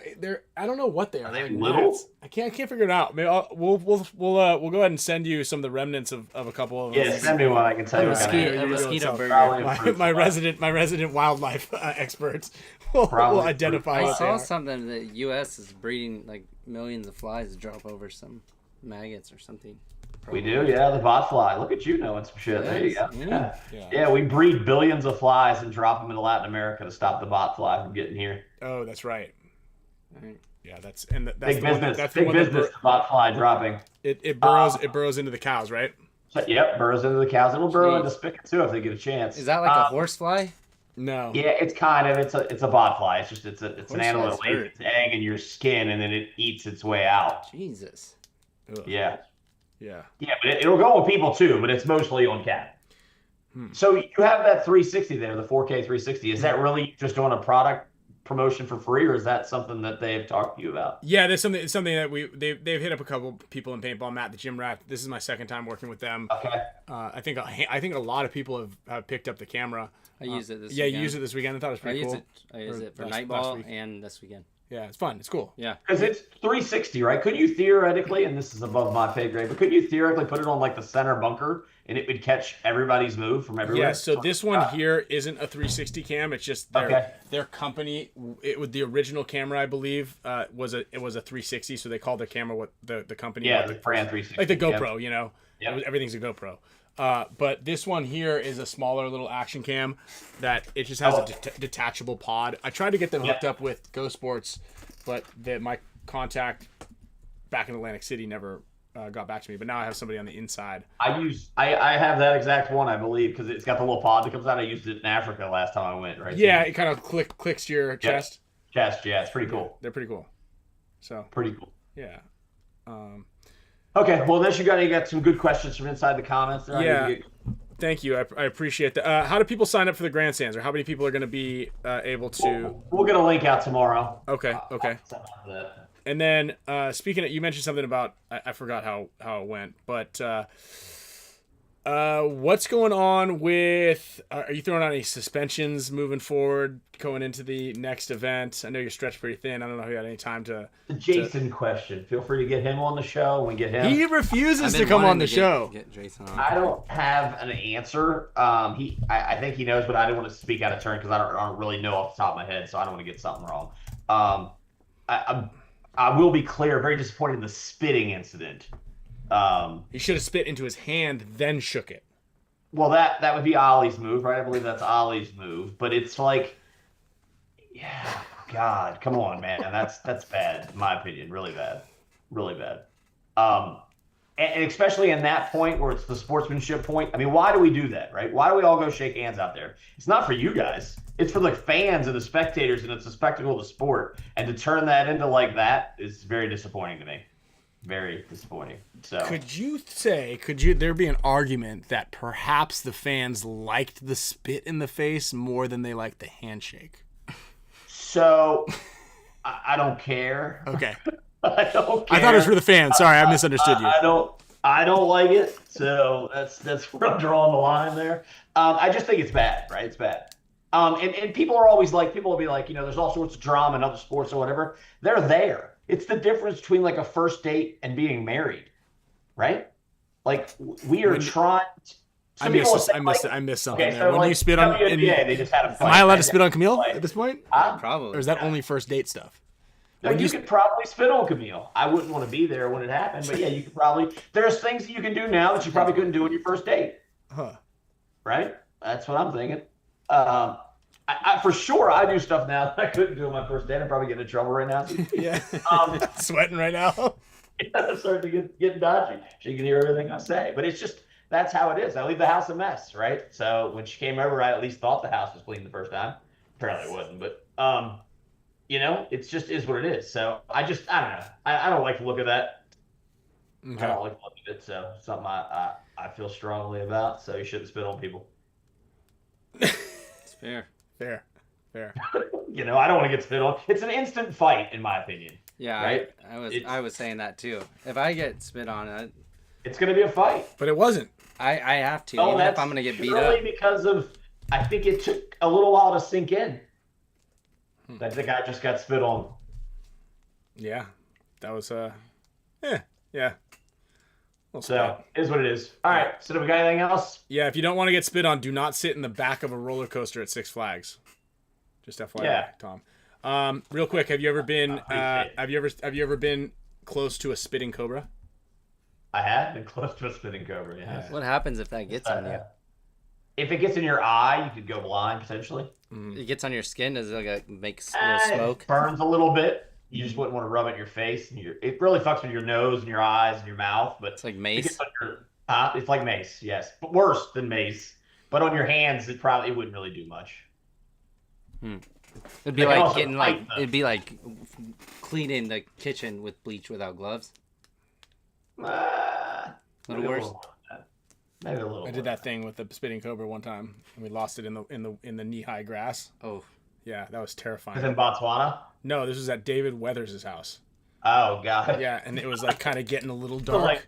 He decided to pull out the black spitting cobra at the end of the day out of a Tupperware bin, as the sun was like kind of just over the trees, and we had to wear our paintball goggles, the goggles that I literally had just won World Cup in, so they were kind of a little greasy, and they had tinted lenses, so it was hard to see already. And then he was like getting it to spit on him, and then they were putting it back into the bin, and the Tupperware bin was I would say 1/4 of the size of this 10-foot snake, and they're the really thin Tupperware bins, like this tall. I don't know why people with snakes have to put them in the thin bins. And they're not tall.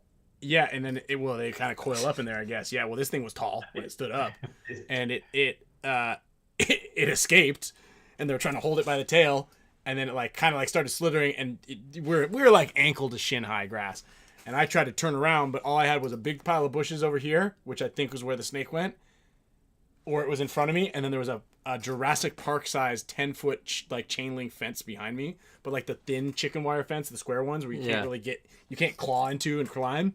So now I'm standing back there. There's a deadly venomous snake somewhere in the grass on the only exit of this place. You should have been like, which one of these snakes really doesn't like that spitting one? cobra? Go in there and get it. Don't leave. No, I didn't want anybody to leave. I didn't want. And he goes, "Hey, let us know if it comes out of the bushes your way." I go, "Dude, get me out of here." Yeah, that was my encounter with this spitting cobra. It was tight. Anyway, Tom, thank you so much, dude. I appreciate us giving us the time to bug you and poke and prod. And I think I like it. So far, nobody in the chat said anything bad.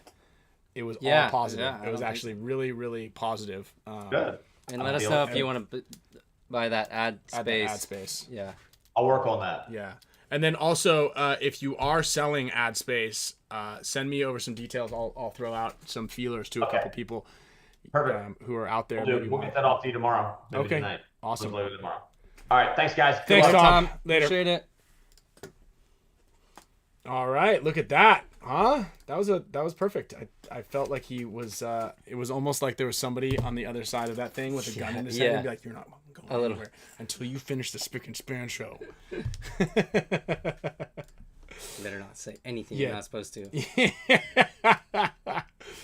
Well, that's actually really cool that there's going to be other sports going on at the same time. So that means that people who are there trying to watch cornhole and those other dodgeball sports are going to also be forced to watch the greatest sport of them all.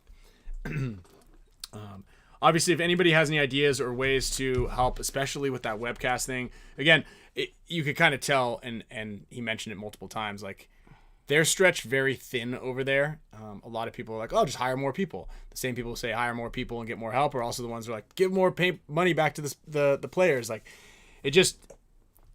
the format is broken slightly in the sense that, and we talked about this on like 100 episodes ago, that the economics of scale don't work with X-Ball. You ask any tournament promoter, you ask Mike Hinman, it doesn't matter if you have 100 teams or 500 teams, the footprint just gets bigger and your costs just exponentially increase. There's no way you can't jam more games on a field. Daylight only allows you to do so much. So unless you're running the summer series up in Alaska where you can play 24 hours, you literally can't, really add more to a day because your ref costs go up, everything goes up.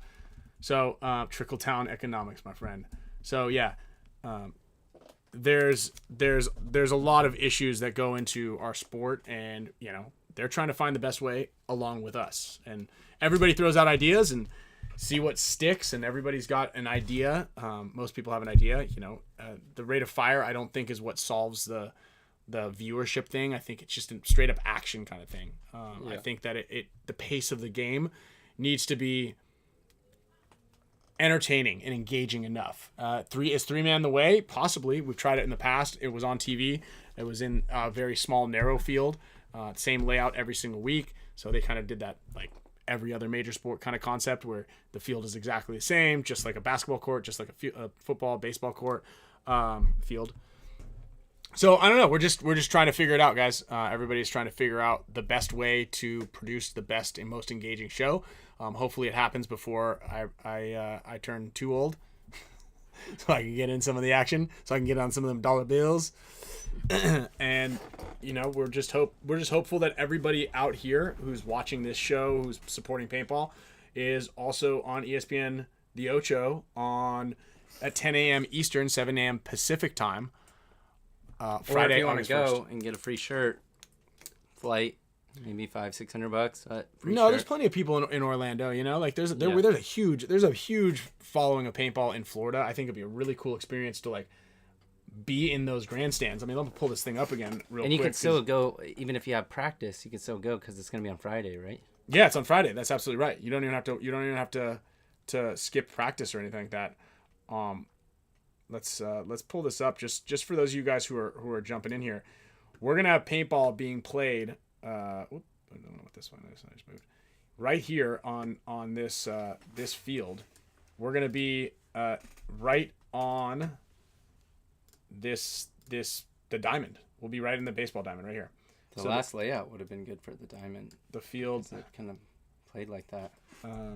The field layout will be kind of somewhere, some sort of 100 by 120 kind of thing somewhere in this area. And you can be sitting in the grandstands, maybe taking the nosebleeds just to see what it's like. But it'll be really cool. And simultaneously, like you said, there will be other sports being played throughout the outfield. You know, initially I would say, I wish we were on the grass because that would be the most comfortable. But now hearing that it's going to be, the grandstands are going to be open, it is pretty cool to know that we will be front and center on those grandstands. I think that's really cool. Yeah. That's very sweet. Hopefully all those other sports, they don't have to wear a mask. They have the nets. Yeah, it'll be netted. It'll be netted. Hey guys, sorry, hey, you guys because you have to play your sport with these masks. These masks on. And you might get shot a lot. Could happen. So, again, really cool opportunity for paintball, and try to support it. Hopefully, we'll have an opportunity also to, because I actually didn't even see the last Atlantic City one. I paid for ESPN the app because I don't have cable, and so I called. I actually had to set up an account, and I called customer service. I said, "Hey, I'm trying to watch this show," and I bought the ESPN. They're like, "Oh no, we don't show it on there." I go, "But when I Google went on your website, it said you show this is airing on. I just got to pay for the app." And they're like, "No, you got to watch that live." Like, how do I do that? They're like, you got to call your cable provider. I was like, I don't have cable. You could just go pretend you're staying at a hotel 8, and you get some free breakfast. Turn on. Hey, can we change that channel? Yeah. Oh, that's the move. That's where you can definitely still get cable. Friday. Okay. Friday at 7 a.m. Hopefully I don't have, because we'll be at the WCPPL that weekend. Hopefully I don't have super early games and I can go down to my 7 a.m. there or 7 a.m. 7 a.m. here. So 10 a.m. there, 7 a.m. here. Oh, yeah. Really cool. All right. Well, that, let's see. Do we get any messages all this is happening? Nope. Any other news? Anybody got any juicy rumors? Let's see. What do you got here? Nope. You should have said Harrison should be suspended from Dynasty's matches. Oh yeah. Yeah, that would have been a good one. I thought you were trying to sandbag me. Yeah, so 2-pod limit recap here. 2-pod limit. They're unsure about a couple other little things. It will be played on the baseball diamond, as we said. 10-minute rolling clock that stops at 30 seconds. There's a 30-second break in between each point, so rosters are gonna be coming to a play there. There is no roster cap, so you can bring as many guys as you want. You definitely want to keep that into Jesus, James Wilson. You want to keep that into consideration. So, talked a little bit about formats. Tom seemed to be receptive. We're gonna polish up our concepts here, so we really can pitch a really good deck there. So, yeah, poor soul collecting pods in 30 seconds. Joey K, bring your running shoes, my friend. So I think one of the things, Peter, is judging just from looking at the why 2 pods, why not 4, why not 6, why not 8. I think that they want the games to go quickly. Again, action packed. Also, just judging from how nice that stadium looked, they're probably going to have to do a significant amount of cleanup afterwards. So you don't want the fit boys shooting a case of paint per match and just ripping. Per point. Oh, Philip Middleton, Nico Hyde to X Factor, and Devin Stewart to NRG. Coming in here with the heat. Last minute, the layup. Thank you very much. So let's get to some giveaways here. We've got a headband. We've got some Clatter paintball poster. We're going to give away, not this one, but that print right there, courtesy of Clatter paintball. We'll give away one this week, one next week. We got a headband from... Where'd that headband go? I think it's right there. Oh, yeah. That one's kind of fun. And then Harrison Fry to the Red Sox. What is this thing? It's a Smotrop. It's a gift. It's a little Smotrop. Oh, this is a Leo Smotrop signature series. Yeah. Oh, there we go. Okay, It's is this quality headband. one-sided Velcro right here? Nice. It's long. It's a little long. I feel like when wrap it's too it long. twice around your head. Yeah. Yeah. It's the new look. There we go. Looks like I got an accident. Yeah. Yeah. This is what I had to wear when I got out of the after running off the boat in D-Day. Gotta have serious head trauma again. It's a gift for you guys. Smotrop gave it to me. Blue clear fox. Peter, that is a great question. You're gonna need to zoom and enhance to see that unreleased thing right there. Oh, speaking of No Hope photos, shout out to No Hope for the Deviate ears. We're gonna probably give one of these away on one of the upcoming shows. But these are nice, dude. The detail, you guys did a really good job. Deviate does a really good job on the detail here on this inside. Like, look at the logo right there. Focus? Do we have a focus thing? Look at my cuticles. Anyway. Yeah, there we go. Look at that. Look at that. Really good. Really nice. Attention to detail right there. So again, today, oh yeah, and then let's not forget, we're going to give away these flexes to a Boat Squad member. I also found this goggle strap. This thing's pretty cool. One of my first JT HORMESIS Signature Series straps. Wow. This is kind of cool. I'll give this away too. Throw this in the pile. Strap. And we'll give away a Hormy headband too. And then I'll give, next week I'll give one of these hats away.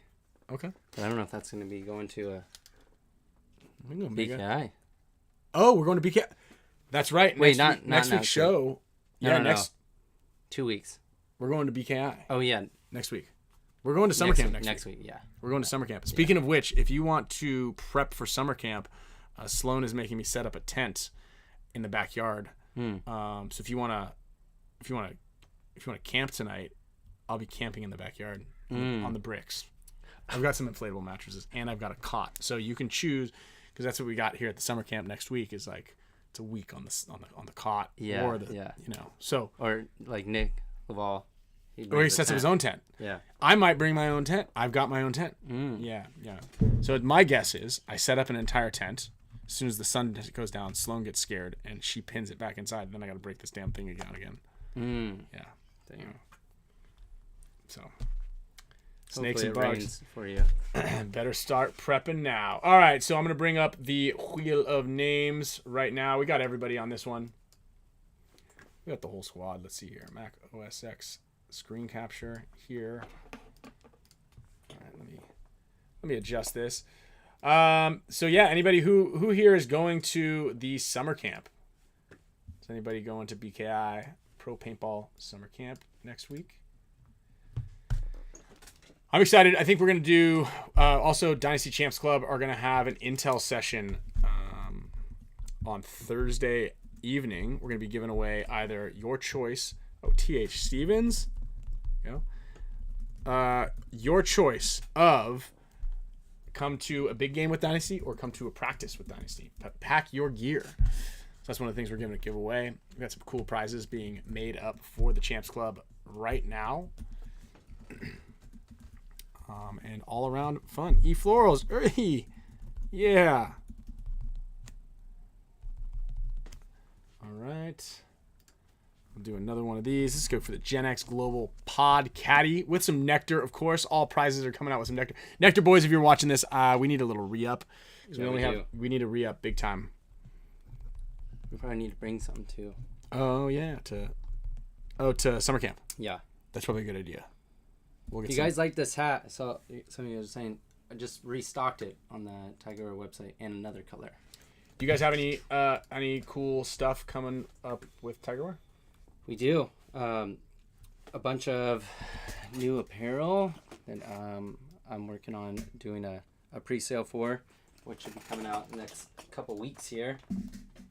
Some real cool stuff. All right. And then obviously we have WCPBL coming. So maybe a new tent. Maybe a new tent that I saw. Tent. Dude, that thing's sick. I really hope that thing comes out. Makes it in time. Ramping up. We got some new JT stuff. We're gonna have some sun hats out there as well. So get away from the sun. Protect the brim. Protect the back of the neck. You know, the whole deal. All right. Also got some cool sponsorship options coming out with from Empire coming here soon that we're gonna drop, which I'm really excited about. Okay, let's see here. Going with the goggle strap. Yep. See you there. Is Tyler coming out to summer camp? Hell yeah. Hell yeah, dude. Okay. Oh, Kyle Breed's coming? Yeah, KB's coming. Sick. We got KB. We got Jake Squires is coming, Nice. and Adrian Oz's son, Adrian Rios. Let's go. Let's go, All right. dude. Communication god. Heat 1.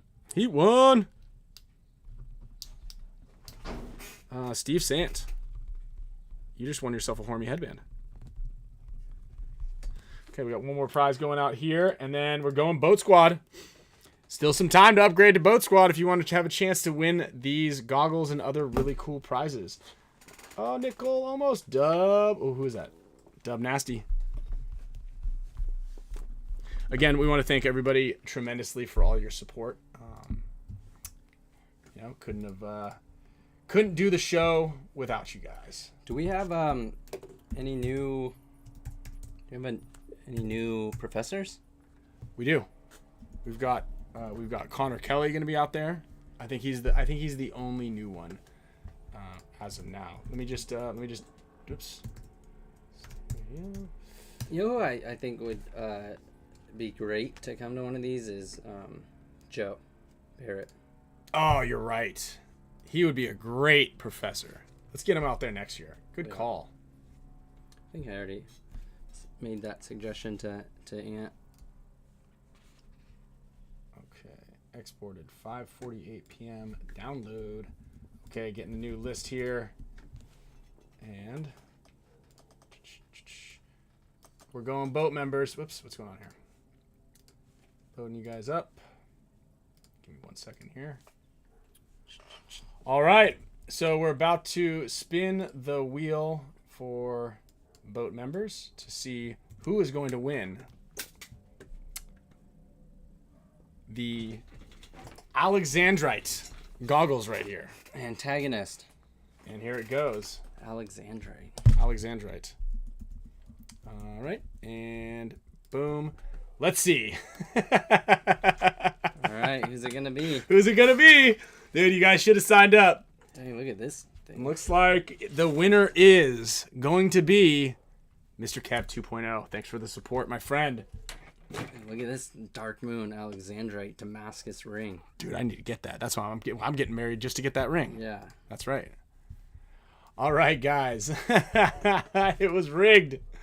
Yeah, guys. The boat squad. There's only one member in it right now, and it's Mr. Kev, and he is cleaning up on the grand prizes each month.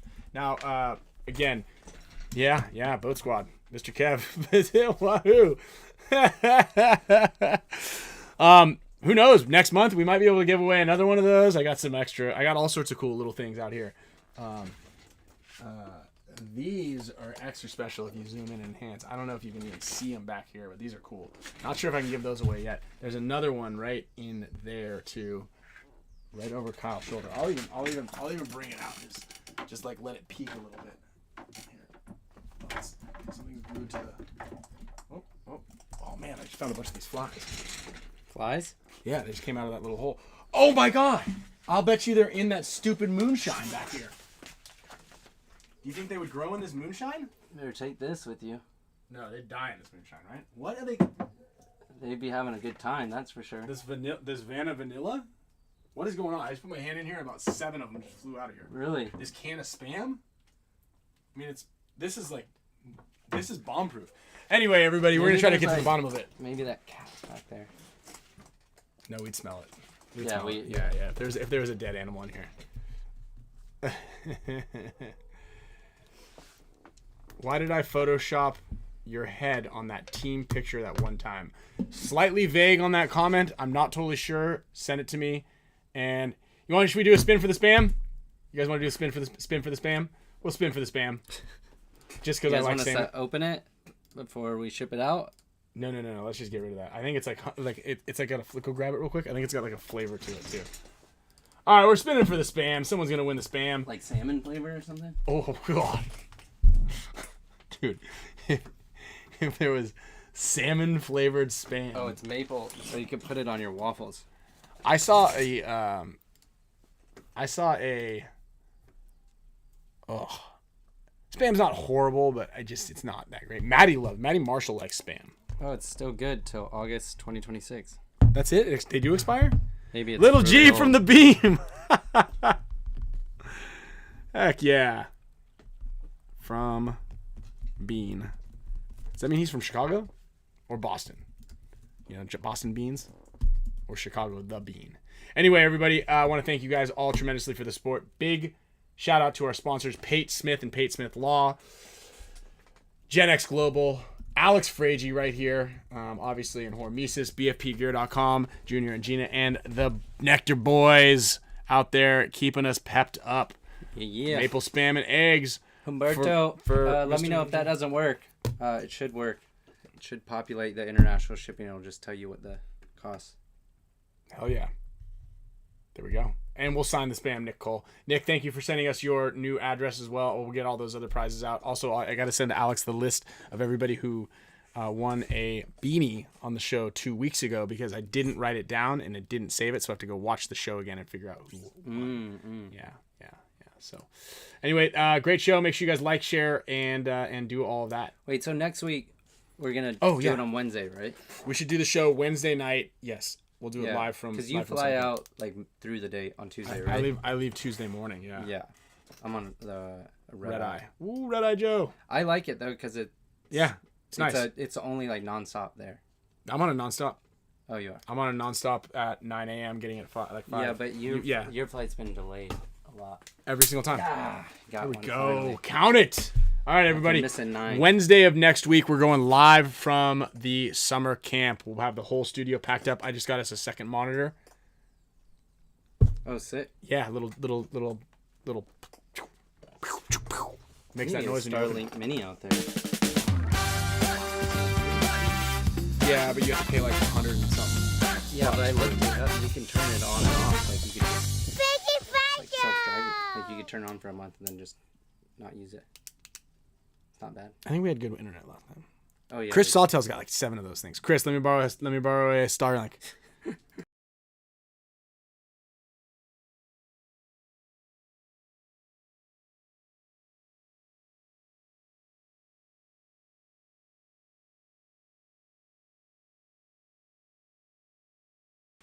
Thanks, Chris.